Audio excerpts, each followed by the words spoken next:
Queen Lyra stood at the observation deck of her flagship, watching the human fleet approach through the void of space. Her ethereal features, marked by the pointed ears and luminescent skin of her people, remained composed despite the tension, filling the bridge.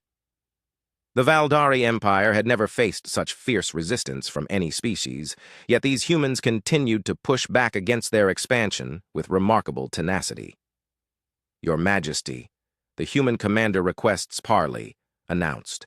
Her tactical officer, his voice trembling slightly. Lyra nodded, her silver hair catching the starlight streaming through the viewport. "Grant the request. Bring their representative aboard under diplomatic immunity." The airlock hissed open 20 minutes later, and a figure in battle-worn armor stepped onto her ship.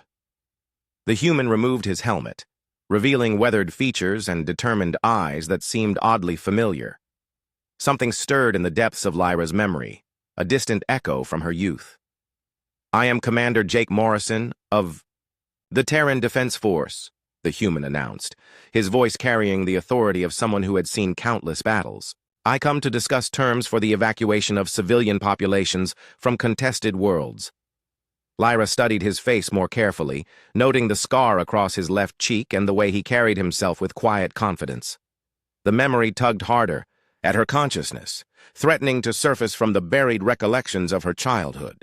"You may speak freely, Commander Morrison," she replied, gesturing for him to approach the central holotable. "Though I warn you, the Valdari Empire does not typically negotiate with those who resist our expansion." Morrison stepped forward without hesitation, his gaze meeting hers directly. "Your Majesty, I've studied your people's history. The Valdari were not always conquerors. Your ancient texts speak of a time when your kind protected the innocent across the galaxy." The words hit Lyra like a physical blow. She had not heard anyone reference those old teachings in decades, not since her father's death and her ascension to the throne. The War Council had deemed such philosophies outdated, unsuitable for an empire seeking to unite the galaxy under Valdari rule. "How do you know of our ancient ways?" she asked, her composure cracking slightly. Morrison's expression softened, and he reached into his armor's utility pouch. He withdrew a small, worn medallion bearing the symbol of the Valdari peacekeepers from centuries past. "Because someone very important gave this to me long ago and taught me what it meant." Lyra's breath caught in her throat. The medallion was identical to one she had lost as a child during her family's secret visit to the Neutral Research Station, where her father had been conducting diplomatic outreach. She remembered giving it to a young human boy who had helped her when she became separated from her guards in the station's vast corridors. "That cannot be," she whispered, stepping closer to examine the medallion. "The boy I gave this to would be much older now. 37 years have passed since a frightened alien girl gave me this token and told me about her people's duty to protect those who couldn't protect themselves," Morrison said quietly. "She said her name was Lyra, and that someday she would be queen." The memories flooded back with startling clarity. Lyra remembered the kind human boy who had found her crying in a maintenance corridor, lost and afraid while her parents attended their secret meetings. He had offered her his lunch and listened as she spoke about her dreams of becoming a leader who would help others, just like the ancient Valdari heroes in her bedtime stories. "You taught me about courage that day," Morrison continued, his voice thick with emotion.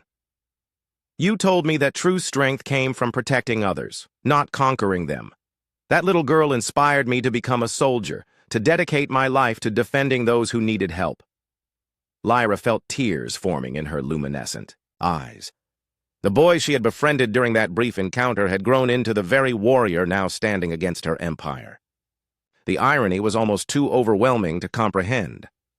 "I remember you," she admitted, her voice barely above a whisper. "You shared your food with me and promised you would always remember what I told you about helping others." Morrison nodded, holding up the medallion. "I've carried this through every battle, every mission. It reminded me why I fight. But I never imagined that the little princess who gave it to me would become the queen I'd face across a battlefield." The bridge fell silent as the weight of their shared revelation settled between them. Lyra's officers watched in confusion, as their typically composed queen struggled with emotions they had never witnessed. "What have I become?" Lyra asked herself aloud, looking at her hands as if seeing them for the first time. "I have led campaigns that displaced millions, justified conquest as bringing order to chaos. How far I have strayed from the path that young girl believed in." Morrison stepped closer, his expression gentle but determined. "It's not too late, Lyra. The person I met all those years ago is still in there. She believed in protecting the innocent, in using strength to help rather than harm." Queen Lyra turned to face her assembled officers who stood waiting for her command. She could order Morrison's execution, continue the war, and maintain the empire her advisors had built around her. Or she could remember the dreams of that frightened child who had spoken of becoming a leader worthy of the ancient Valdari traditions. "Initiate immediate ceasefire across all fronts," she commanded, her voice growing stronger with each word. "Begin withdrawal from all occupied civilian territories. We will honor the old ways once more." Her tactical officer stepped forward in shock. "Your Majesty, this will mean abandoning years of strategic gains. The War Council will never approve such action." Lyra's eyes blazed with newfound determination. "Then the War Council will answer to their queen. Commander Morrison, your people will have safe passage for all evacuations. More than that, the Valdari Empire formally offers assistance in humanitarian efforts across contested regions." Morrison smiled, the expression transforming his battle-hardened features. "The little girl I met would be proud of the queen you've chosen to become." As the human commander prepared to return to his ship with news of the unexpected peace, Lyra felt something she had not experienced in years. Hope for a future where strength served justice rather than ambition, where the ancient Valdari way of protecting the innocent could flourish once more. The war was over, ended not by force of arms, but by the power of a childhood promise finally fulfilled.